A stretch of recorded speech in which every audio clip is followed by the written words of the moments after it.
On 7's Gold Coast News, he could have killed somebody. A driver charged over a head-on crash with a bus. We have exclusive reaction from passengers. A strange smell, Jetstar cabin crew fall ill on a flight from the Gold Coast. The next big step in restoring the abandoned Southport TAFE. A Gold Coast butcher's beef with council. And the giant second-hand sale. Live from the Gold Coast, 7 News with Steve Titmus. Good evening and thanks very much for joining us. He was allegedly drunk and speeding. Tonight, a 25-year-old driver has been charged over a shocking head-on crash with a bus in Bigara waters.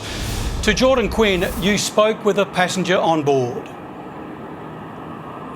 I have, Steve, and she was scathing. It's been almost 3 months since this crash on Brisbane Road where a Jeep Cherokee careered into an oncoming bus. It's been a very complex investigation for police who have been waiting on blood sample results. They have finally showed the 25-year-old driver's blood alcohol was allegedly 3 times over the legal limit at 0.155. Not only will police allege he was drunk, they also say he was excessively speeding when he allegedly lost control, went on the wrong side of the road and smashed head-on into the bus.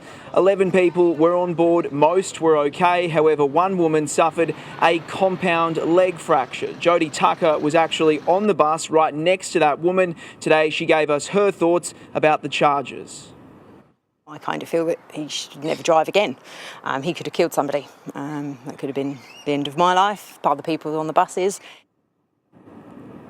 That 25-year-old from Arundel is facing 2 charges. One is the dangerous operation of a vehicle causing grievous bodily harm, as well as driving under the influence. He is currently on bail, but is due to face court here in Southport next Wednesday. Steve. OK, Jordan Quinn reporting there. And now to breaking news. And paramedics are assessing an elderly woman who crashed her car into a medical centre at Tamborine Mountain. It's understood the vehicle ploughed into the business on Main Western Road just before 4 p.m. Her car has just been towed. It's believed the woman in her 80s is in a stable condition. A Jetstar staff member has almost collapsed after an unusual smell filled the cabin. Sam Payne, the flight left the Gold Coast this morning. At 6:40 a.m, Steve, and headed for Cairns. But on that flight, the cabin crew reported a strange smell and started to feel unwell. The plane landed safely at around 9:30. After disembarking, one staff member felt faint and was supported by others to stop her from falling. They'd been given oxygen by the staff at the scene. They all experienced a headache, burning to the eyes and some lightheadedness. 4 crew members were taken to Cairns Hospital. Jetstar says no passengers or pilots reported the smell. The plane was towed and will now be inspected by engineers. Steve? Sam Payne there.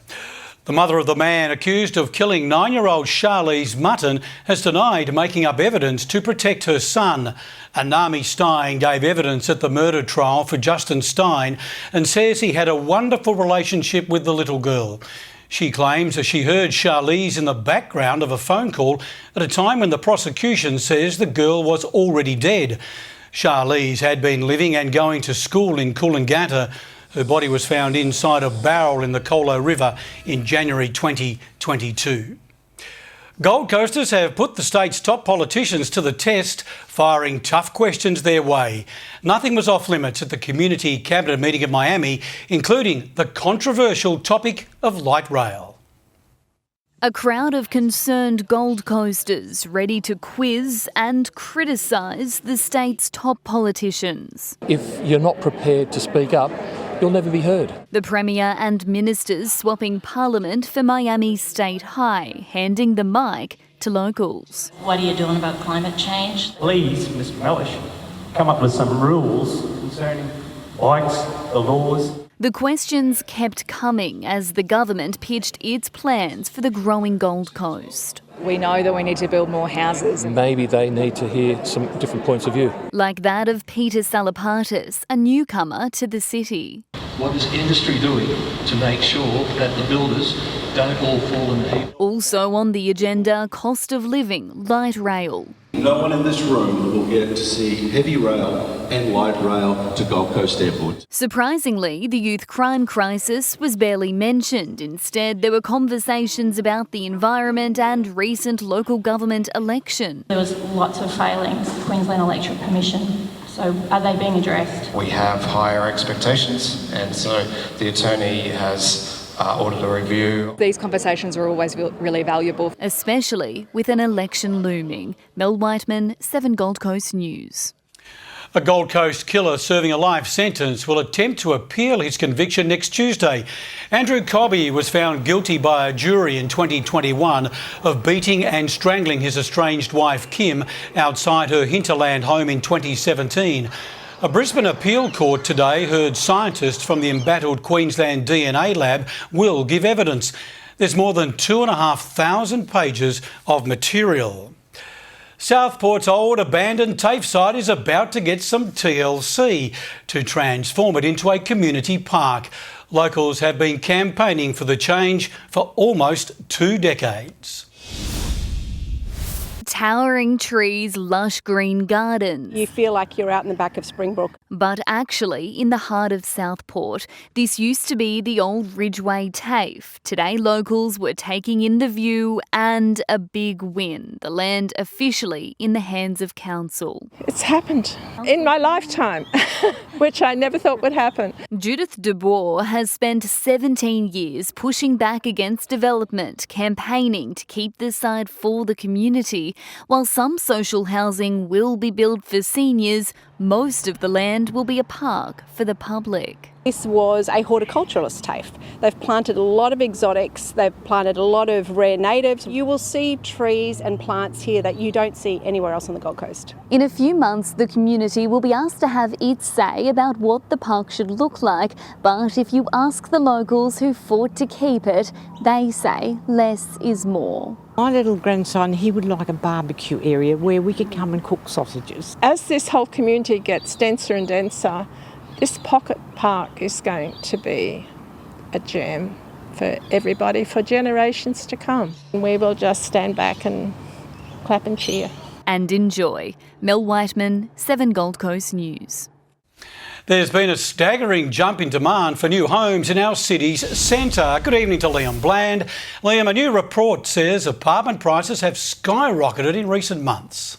Steve, between September and March, the average price for a new unit on the Gold Coast climbed by about $500,000. $1.73 million the average for the March quarter. Almost all of the 240 sales recorded during that period were in our central suburbs around Surfers Paradise and Broadbeach. Limited supply and strong demand from interstate investors remain key factors for the remarkable price hike. When we have a housing shortage already and we do have housing supply issues and construction issues are contributing to that, the only thing left to move is the price. We've seen sales in Bondi in the last couple of weeks sell for $100,000 to $125,000 a square metre, and the best apartments in Burleigh are selling off the plan for between $20,000 and $25,000 a square metre.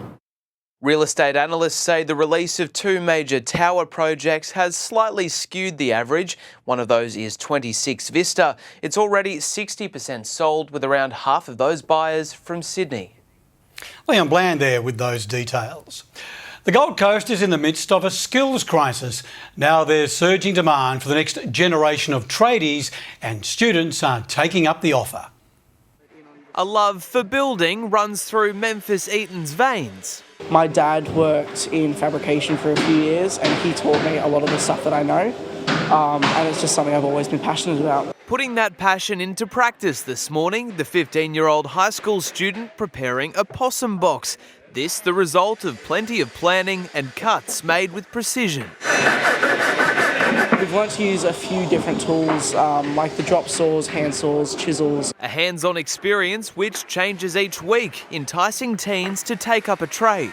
There's a crucial skill shortage, we know that, and at the moment we've probably got 300 students studying with us here with the trade tasters. The TAFE program will help Isabel Andros decide between a career in carpentry or bricklaying. The state's construction industry is crying out for both. It definitely helps choose which one I'm more interested in doing rather than committing to it. To build more homes for Queenslanders, we need more plumbers, chippies, sparkies, all types of construction workers. Roles essential to sustain the state's big build and our city's growing pains. Liam Bland, 7 Gold Coast News.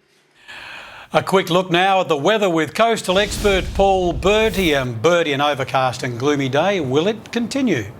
Steve, absolutely there, mate. We've got this massive trough sitting in the west and it's going to push over closer to us. I'll show you the chart shortly. So wet Saturday, definitely. Have a look at the start of the day. Quite the opposite this morning. We had beautiful sunrise, lovely colours, even periods of blue sky, the sun beaming down through till about lunchtime. Then after that, we had some showers more so northern end of the Gold Coast today, around the Broadwater, Jumperpin region, Jacobs Well and North Stradbroke. We're going to see a little bit more of that most likely tomorrow night as that trough approaches. You can see it on the charts there, really starting to come in. And obviously as it comes through, the showers will increase Saturday. But as it passes, I think by Sunday mid-morning, we'll see blue skies returning and dry Monday. More weather for you soon. OK, thanks for that, Bertie. It was a great morning. Coming up, a Palm Beach butcher's beef with council, why he's been told to move advertising signs.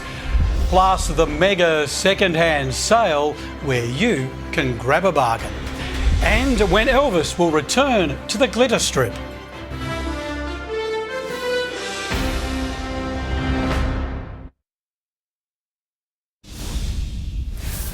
The bomb squad was called to Southport last night after police were warned a person arrested yesterday could be carrying explosives.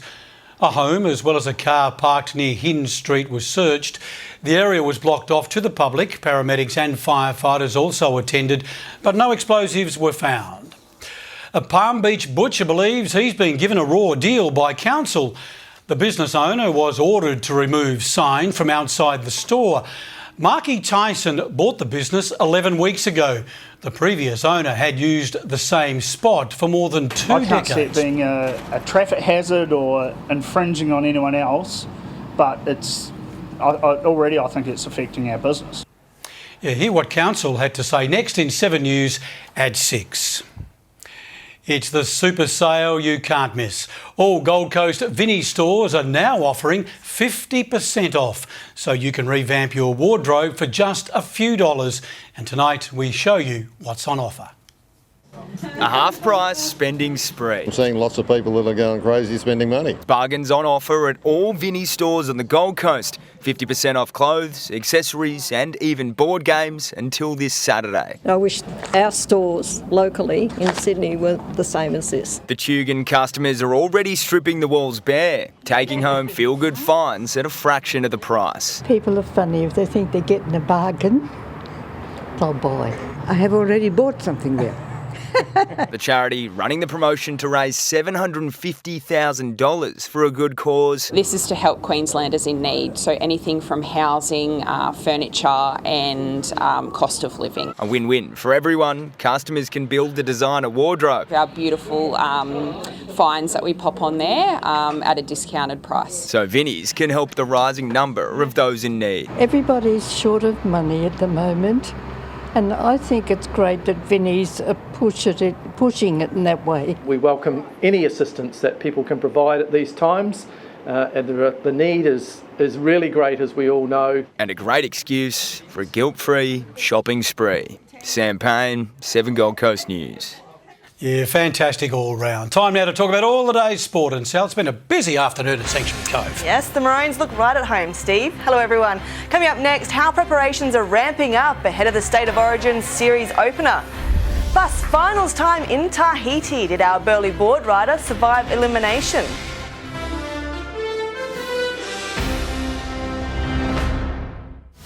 In 7 News, it's sale season. But there's always a catch. You do have to be a bit more careful. In store and online, the refund rules you need to know before bagging your bargain. There are some stores where that's made clearer than others. 7 News at 6 o'clock. The Maroons are settling into camp at Sanctuary Cove ahead of Wednesday night's State of Origin season opener. Let's go to Savannah Burke. And Savannah, preparations ramped up this afternoon. They did so. The Queenslanders suited up for their first opposed session against Q Cup team at North Devils, who travelled down the M1 for the occasion. Titans forward Mo Fotuaika looked strong in the middle, while Dolphins star fullback Hamiso Tabuai-Fido's fit and firing since returning from injury. The 22-year-old says he's been learning from one of his former teammates during their time together on the Gold Coast to help his transition into the centres. The big one would be Val, just coming in. He's helped me just defence-wise. Obviously, it's different to fullback. Don't make as much tackles as you do in centre, but yeah, just picking off him and learning stuff. It puts a lot of confidence in myself. He's been in the game for so long, and he's one of those big moment players. Sal, the team will spend the next few days here on the Gold Coast before flying to Sydney for Game 1 on Monday. Looking forward to it. Savannah Burke reporting there. The Suns have put their worrying travel trend behind them ahead of Sunday's clash in Carrara with the Bombers. Still, it's been more than a year since their last win on the road. After Sunday, the Coast play back-to-back games away from home. It hasn't come together. Yeah, we've played some really good quality teams on the road, but we've obviously got to go to work on it and keep implementing the system that we've been trying to do.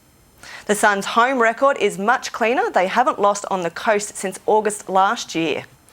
Liam O'Brien's elimination heat in Tahiti was sent right down to the wire this morning. The Burleigh board rider notched up one of his best combined heat totals all year. Still not enough to outclass Moroccan Ramsey Bookheim. Liam O'Brien 7.67. Not enough, and it will be the Moroccan Ramsey Bookheim moving on into the round of 16. The result knocks the 24-year-old back to 12th in the overall standings. Steve, that is sport tonight. OK, thanks for that, Sal. Coming up, the Southeast's newest pod hotel. That story is soon in 7 News at 6. And there's a couple of showers just moving in from the west. They'll be here Saturday. Weather's next, everyone.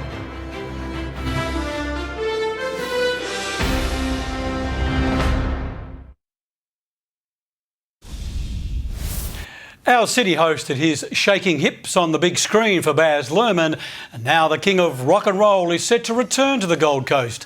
A new musical honouring Elvis Presley will hit hotter on June 15. It'll feature local talent Joanne Jackson. Elvis, a musical revolution, will play for 4 weeks. Max Futcher is here now with the top stories coming up shortly in the news at 6. Steve, just ahead on 7 News at 6, 3 killed in a horror highway crash at Nanango. Developing details. Flight fume mystery. 4 Jetstar crew members taken to hospital. The phone find that could crack a missing mum's disappearance. Road rage outrage. Another shock attack. The Brisbane 2032 boss reignites the stadium debate. Queensland power companies sued. Could you receive compensation? And the great second-hand sale. The thrift shops selling everything at half price. Details coming up at 6. OK, catch you soon, Max. Let's now go back to Bertie. And Bertie, the shower's cleared for tonight's volleyball at Surfers. Absolutely there, mate. We've got so many nationalities out there. They're loving the beach here, and it's beautiful weather for it as well. The showers really fell mostly to the north this afternoon. It was a beautiful start. They have a look at this. Gorgeous conditions, plenty of blue sky through till about lunchtime. Then after that, the cloud moved in. Of course, the showers sort of hung around North Straddie, Jumper Pin region. Had a little sprinkle around Kurrajee. Not really enough to even think about washing the car. But we're going to see that changing over the next 24, 36 hours. At Eleanor, 20 degrees at the moment. Winds are east at 18 k's. Today, highs are 24 degrees across the majority of the Gold Coast. Cool start for Clungra, 8, 9 for Tamborine, 13 on the beach and Robina. To the charts now, have a look at that trough system sitting over South Australia, Victoria, central, pretty much Australia, all the way up towards the Pilbara coast. Behind it, that is just an absurd amount of wind pushing through the southern bight. The Great Australian Bight be more like a Category 3 cyclone with that wind, it's crazy. But over on the east coast, that's going to push it all the way towards us. So Saturday, it's going to be wet, it's going to be raining, and then it's going to be horrible. But by Sunday, looking pretty good. So tomorrow, showers, I'd say tomorrow night, if anything. morning. Most of the day should be okay. Highs around 25 degrees. 17.25 for surfers, boaties, north-northeasterly winds 20 knots. Surfing, I'll have more on that soon, but those northern pockets will be the going ahead. We're going to see a wet day on Saturday, 18 to 24, then Sunday 15 to 23. I'd say those showers will be gone by mid-morning. The afternoon looking dry. Monday cooler, 11:21. Let's check the waterways, everybody, for tomorrow. On the diving scene, it looks as though we're going to have a bit of northerly breeze pushing through over the weekend. Some rain, of course, on Saturday. But if you're keen tomorrow, we're going to have lighter nor'westers turning north as the day gets on. Now, the water is steady at around 8 to 15 metres in some areas, particularly down around Cook Islands, looking really good. Also up around the artificial, looking sensational. Meet some beautiful marine life as well. It's absolutely stunning. For the surfers, we're expecting that swell to swing around to the east-northeast tomorrow due to that northerly wind. So you're going to find those northern pockets will be the best bet. Fishing-wise, inshore has been sensational for the good old calamari around the main channels of the Broadwater, particularly up around Crab Island, Sovereign Islands, Labrador, thanks to that Gold Coast River charters. Good. And guys, it looks as though for the weekend a wet start, but it's going to be dry come Sunday afternoon. Make the most of it either way. Go on, you Bertie. Thanks very much for that, and thank you for your company this evening. I'll be back with more Gold Coast news tomorrow night at 5:30. On behalf of the team, have a great night. Sharon and Max are along next with 7 News at 6.